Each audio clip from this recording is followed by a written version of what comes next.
Manny had taken the night shift at the local hospital reluctantly. He needed the extra money, and working nights paid better. The hospital was old, the kind with creaking floors and flickering lights that gave the place a constant air of unease. It was quiet, too quiet. Manny's job as a security guard was straightforward: make rounds, check the doors, and ensure no unauthorized people wandered the halls. The first few nights had been uneventful, almost boring. But on the fifth night, things began to change. It started with a sound. Manny was sitting in the security office, scrolling through his phone, when he heard it, a faint, rhythmic tapping. He dismissed it initially, attributing it to the old building settling. But the sound persisted, growing louder and more insistent. It seemed to be coming from the third floor, the one level Manny had yet to check on his rounds. With a sigh, he grabbed his flashlight and headed towards the stairs. The hospital was a labyrinth of long corridors and closed doors, the kind of place where shadows played tricks on your mind. Manny reached the third floor and paused. The tapping had stopped.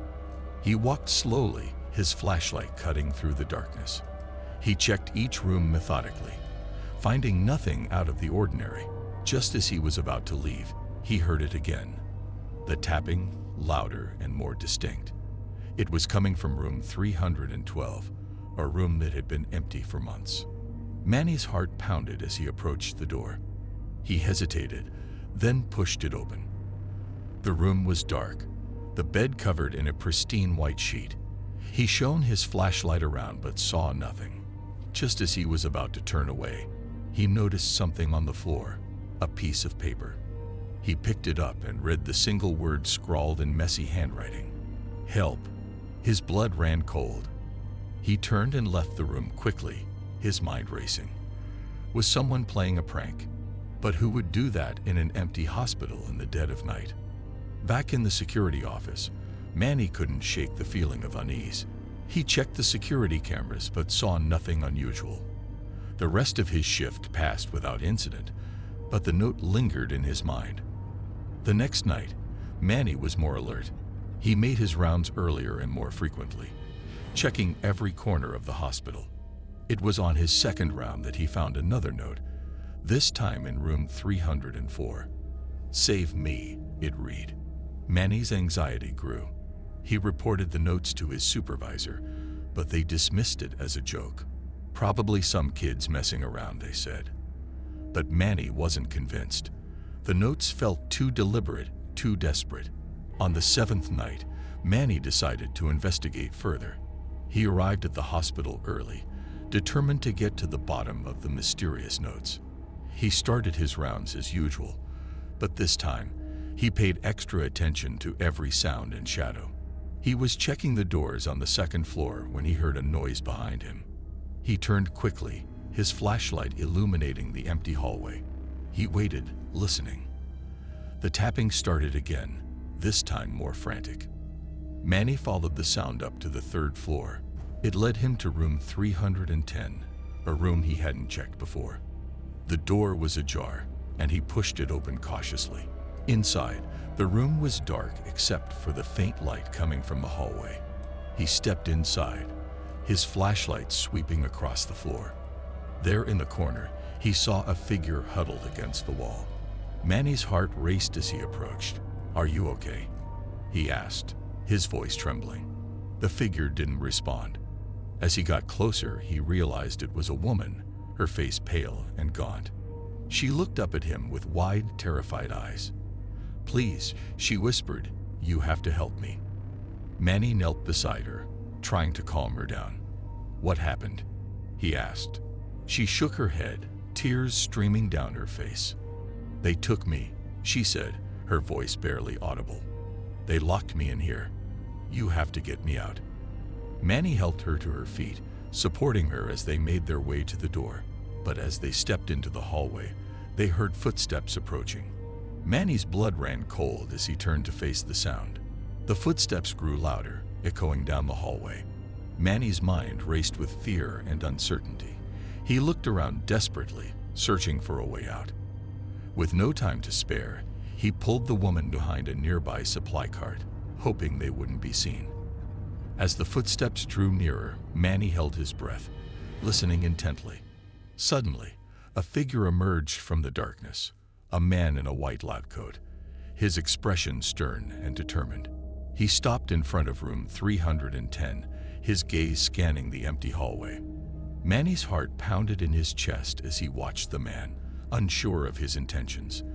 Was he the one behind the notes?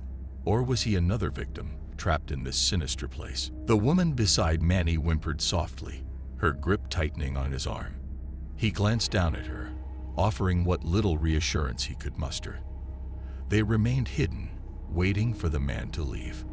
After what felt like an eternity, the man finally turned and walked away, disappearing into the shadows. Manny waited a few moments longer, ensuring they were alone, before helping the woman to her feet once more. "We need to get out of here," Manny whispered urgently, his voice barely audible over the sound of his racing heart. The woman nodded, her eyes filled with gratitude and fear. Together, they made their way through the darkened halls, navigating the maze of corridors with a sense of urgency. As they reached the hospital's exit, Manny pushed open the door, relief washing over him like a wave. The cool night air filled his lungs, a stark contrast to the suffocating atmosphere inside. They emerged into the safety of the night, the hospital looming behind them like a silent sentinel. Manny glanced back one last time, his mind reeling with unanswered questions. Who was the woman? What had happened to her? And what secrets did the hospital hold within its walls? But for now, those questions would have to wait. With one final look at the building, Manny turned and walked away, the weight of the night shift heavy on his shoulders. As he disappeared into the darkness, the faint sound of tapping echoed in the distance, a chilling reminder of the horrors that lurked within.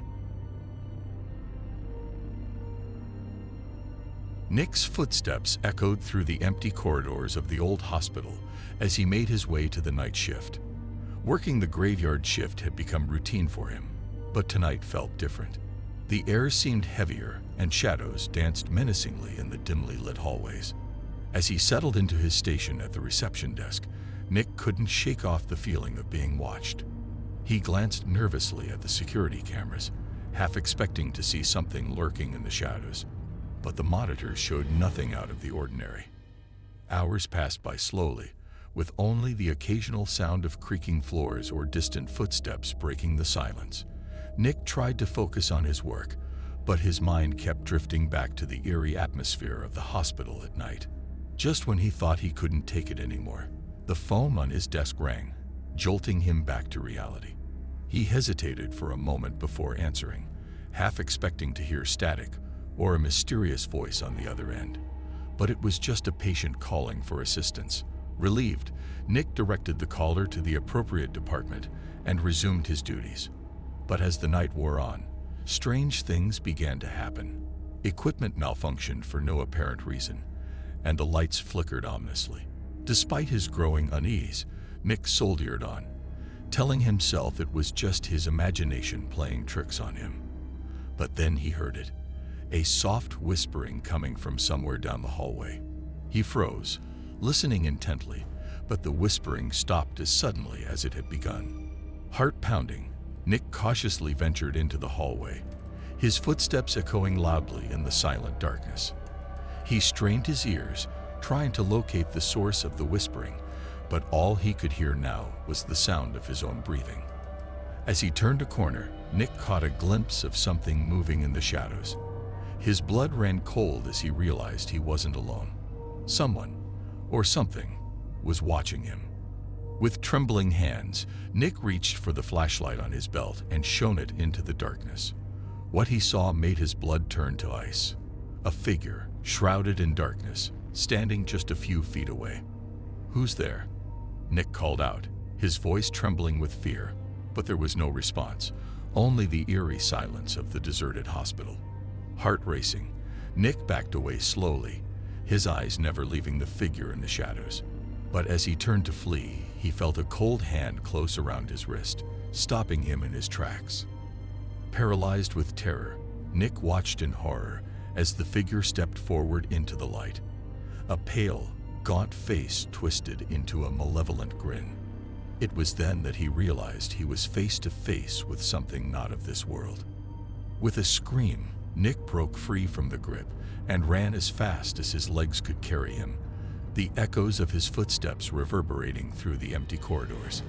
But no matter how far he ran, he couldn't escape the feeling of being pursued by something sinister.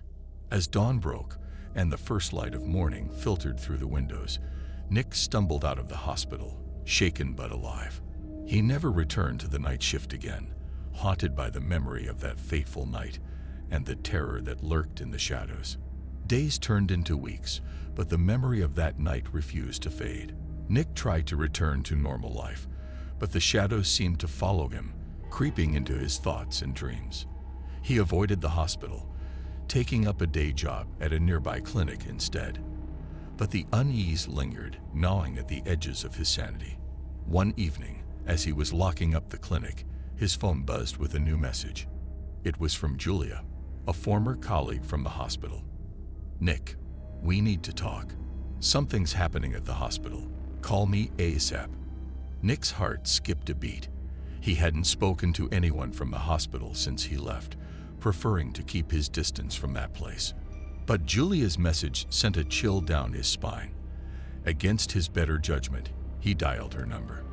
"Julia, what's going on?" he asked, trying to keep his voice steady. "Nick, it's bad," she said, her voice trembling. "There have been more incidents.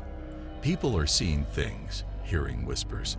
Last night, a nurse went missing. We found her this morning, but she's different. She won't talk, just sits there staring at the walls." Nick felt a cold knot form in his stomach. He had hoped that what he experienced was a one-time occurrence, but it seemed the hospital's malevolence was growing stronger. "I can't go back there," he said, his voice barely above a whisper. "Nick, please," Julia pleaded. "We need to know what's happening. You were the last person to see something like this. Maybe you can help us figure it out." Nick hesitated, torn between his fear and the need to help his friends. Finally, he took a deep breath. "Okay, I'll come by tonight, but just for a little while." As the sun set, Nick found himself driving back to the hospital, his heart pounding with each passing mile. He parked in the familiar lot and walked towards the entrance, his legs feeling like lead. Julia was waiting for him at the reception desk, her face pale and drawn. "Thank you for coming," she said, hugging him tightly. "I know this is hard." Nick nodded, trying to steady his nerves. "Let's get this over with." They walked through the dimly lit corridors, the air thick with a palpable sense of dread. As they approached the ward where the nurse was found, Nick's skin prickled with unease. The room was dark, the only light coming from a flickering bulb in the hallway. Inside, the nurse sat on a bed, her eyes vacant and unseeing. She didn't react as Nick and Julia entered. "What happened to her?" Nick asked, his voice barely above a whisper. "We don't know," Julia replied, her voice trembling. "She was fine one moment, then gone the next. We found her here this morning, but it's like she's not here anymore." Nick stepped closer, feeling an inexplicable pull towards the nurse. As he reached out to touch her, she suddenly grabbed his hand, her grip ice cold. "Help me," she whispered, her eyes locking onto his with a desperate intensity. Nick's heart raced as he tried to pull away, but the nurse's grip was like a vice. "What happened to you?" he asked, his voice shaking. The nurse's eyes flickered with a moment of clarity. "The darkness, it wants us. It's hungry.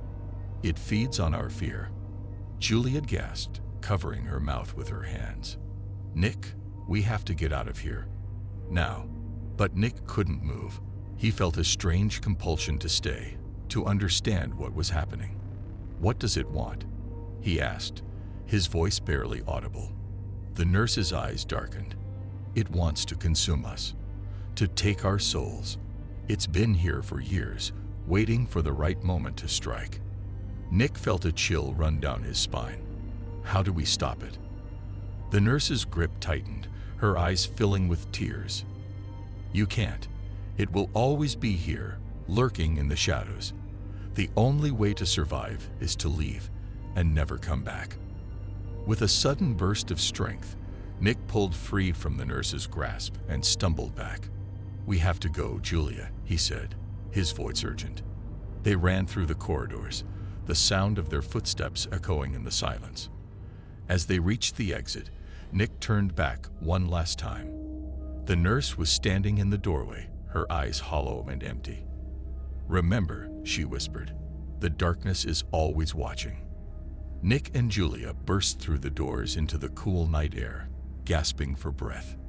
They stood there for a moment, trembling and shaken, before finally making their way to Nick's car. As they drove away, the hospital loomed behind them, a dark silhouette against the night sky.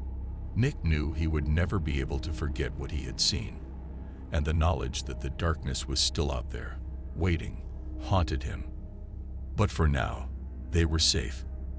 And as long as they never returned, the darkness would remain a distant nightmare, or so they hoped.